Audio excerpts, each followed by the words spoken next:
Journalists have become a privileged, marginalized class of people. Yes, I know. Privileged and marginalized at the same time. You heard me. They're privileged in the sense that they tend to live in big cities and they have access to an audience to push their fringe, weird bubble ideas. A bubble idea meaning they all sit around each other saying weird things, talking, and it goes in a big circle, kind of like the video I just made. But yes, they're a protected class of people because they rally together to get policy and positions and ideas pushed that support them, right? So they really do act like a specific marginalized class. Mr. Dave Rubin had this tweet. He said, "Years from now, we'll all either be in gulags or this will have been diagnosed as a mental disorder. And what on earth could Dave Rubin be talking about?" He posted this image. Allison Caden, A Caden News, apparently is a journalist, and she said, "Hey, at Bloomingdales, this isn't funny or fashionable. It further delegitimizes hardworking journalists who bring real news to real in all caps, to their communities." You know, has there been like an uproar from, I don't know, plumbers over like Mario? Oh no, the jokes about plumbers and Italians is so wrong. You're making good, honest, plumbing workers look bad. Why are journalists complaining about a shirt that says fake news? Oh, but there's more. Bloomingdales replies. You know what? This world. Look, a lot of people often talk about like, damn, Tim, you look really frustrated. No, I love talking about these things. These are funny. I don't think they're that serious. My main channel is more about the serious consequence of certain issues. I know the video I just made, at 1 o'clock was about Trump-Russia because it just broke. I want to talk about it. But typically, these videos are not so serious. Sometimes they are. But look, I enjoy making these. I'm not angry. Sometimes I am. Okay, I admit. But Bloomingdales responds, "Thank you for bringing this to our attention, and we apologize for any offense we may have caused. We take this feedback very seriously and are working quickly to remove this t-shirt. Again, thank you for taking the time to alert us."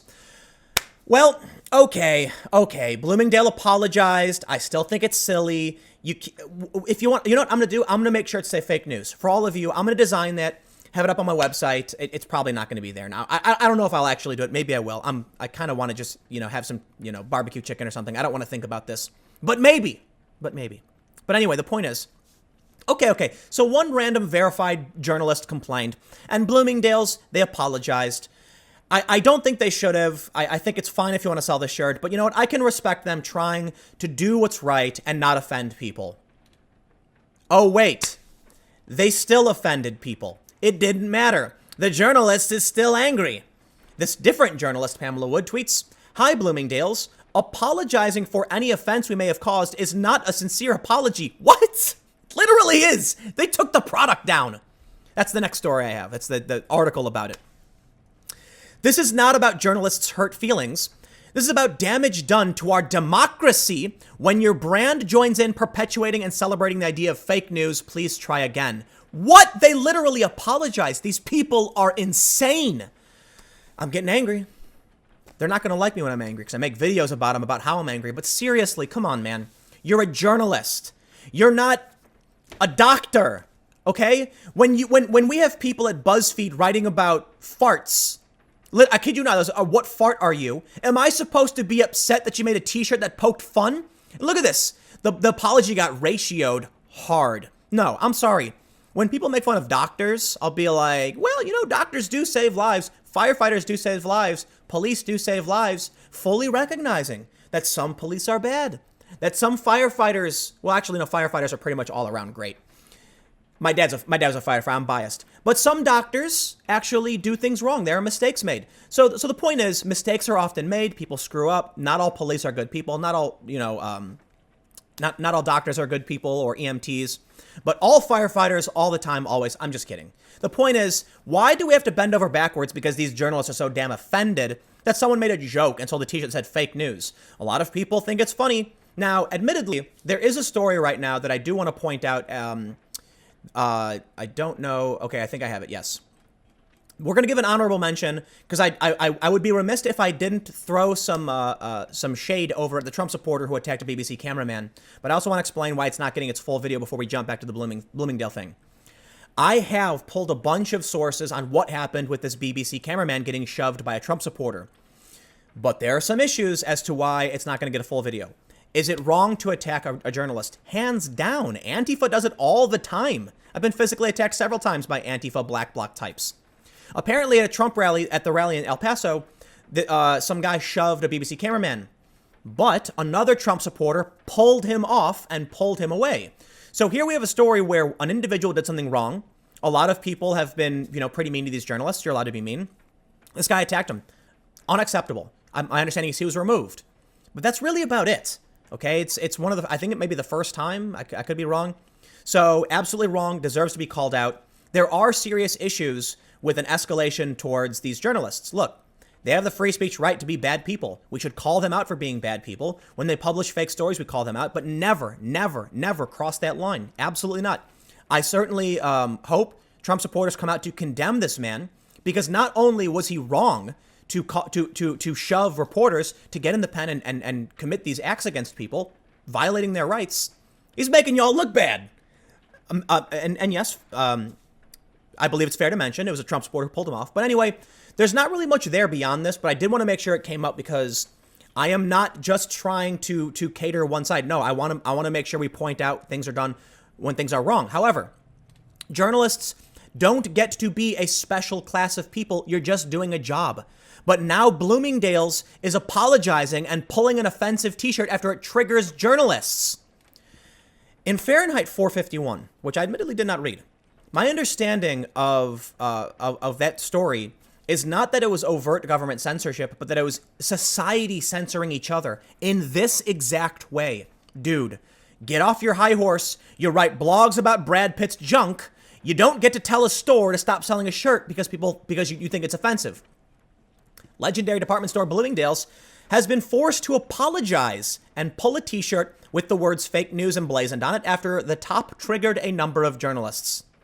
Allison Caden, a reporter with local news outlet New York, snapped a photo of a mannequin wearing the offending shirt while inside a Bloomingdale's store over the weekend, and she was immediately and irreparably scandalized. You know what, Bloomingdale's? All of your shirts offend me. This, whatever this is, this frilly material is offensive. Animal products are offensive. Sunglasses are offensive because it's offensive towards people who worship the sun. I demand everything. Oh my God, look at this. A white jacket. Gone. It's Black History Month. You can't have a white jacket. It's all white. No way. They literally pulled a shoe from Adidas for being white. It was part of a collection. Ultimately, I'll tell you what my plan is.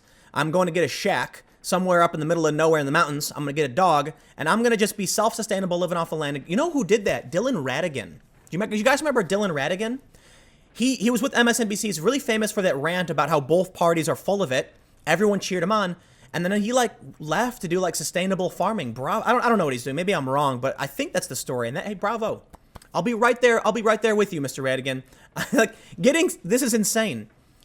A journalist complaining about, we bring real news. Aw, poor baby. Your job is becoming obsolete. Listen, times change. Information used to be hard to come by. But now, instead of having people who actually try to understand the news and share information, we get people writing clickbait blogs about trash. And I thought about this. Look, I've never purported, I actually push back against the term journalist for myself. Okay? When I was talking with Joe Rogan, before going on a show, he mentioned that I'm an independent journalist who could shine some light on the situation. And I said, dude, I'm like a centrist partisan, man. I have my political opinions. I give pushback. And he said, none of that matters. And so I've tried to be fair and recognize that, look, Allison's a journalist. She is. Even these activist journalists are journalists. They're just bent in pushing a certain ideology. But at a certain point, they no longer become journalists and just become activists when they start omitting and lying about information. And I started thinking about something like the OK hand gesture, right? Which all these news outlets are claiming it means white power.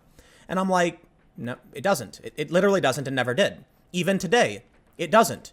It's not used to signify white power. It's used to signify a troll gesture, meaning you're a part of a certain tribe. That's literally the best understanding. I thought about what makes me different from someone like her, and I'm like, oh man, it's actually really simple. When I hear that someone is accused of something, I ask them about it. So there's a photo that goes around of me sitting down with some alt-right dudes. Yes, they were accused of something. I decided to ask them about it. But think about what that means. It means the real journalists won't sit down and ask people what they think and feel.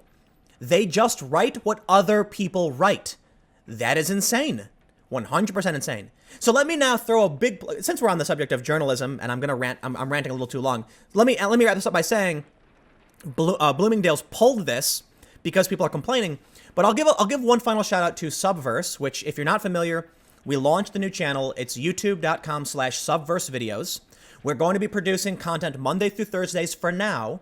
I want to do a Sunday podcast, but let me tell you, I am doing a ridiculous amount of work every day. I am working with another individual who recently went to France and did a about 11-minute on-the-ground report from the Yellow Vests with a full breakdown of where we currently are. And the goal is for Subverse to just be news. It's going to be news and rather centrist. That's about it. Admittedly, there's a bit of a liberal bias in what we do in that, look, liberal doesn't change. The definition doesn't change. I mean, words can change for sure. But what I believe, when you listen to me talk about a progressive tax and pro-choice, the conservatives have no problem being like, yeah, Tim's a liberal. And actual liberals are like, I'm right there with you, Tim, you're a liberal. I get tons of emails and messages from people saying like, dude, I'm right there with you. I'm a liberal and I believe the same things as you. We're critical of an ideology, not of political policy to an extent, right? So in that sense, Subverse does have that kind of bias, admittedly, for sure, this is who we are, but we oppose the extremism of all sides. Anyway, long story short, I don't think we deserve any special treatment. I don't walk around claiming to be an objective, neutral journalist. I just try to understand people and understand situations, and that's what we're going to bring to Subverse. So far, I think we've done a good job. We're not perfect, and the quality is getting there, but that's the goal. And it kind of blows my mind, the reception we've gotten so far, the views. Like, we've got like 10,000 subs on the channel, and the videos are getting comparable, you know? So, I mean, we'll see what happens. The views are great for where we're at. And hopefully there really is a market for kind of straight-laced, kind of low-tone, not overly hyperbolic general news. And that's what we're going to try and do. And the goal is to keep the podcast, to the best of our ability, conversational. I don't know. If we get the podcast back going again. We were doing the podcast for a while, the Culture War podcast, and, you know, it's a ton of work. And look, admittedly, even like starting a company and hiring people, it's just a ton of work that I don't even know if I can do because I make content. But anyway, I'm going to end there before the rant goes on too long. I got one more video coming up. It's really weird. I'll see you in a few minutes.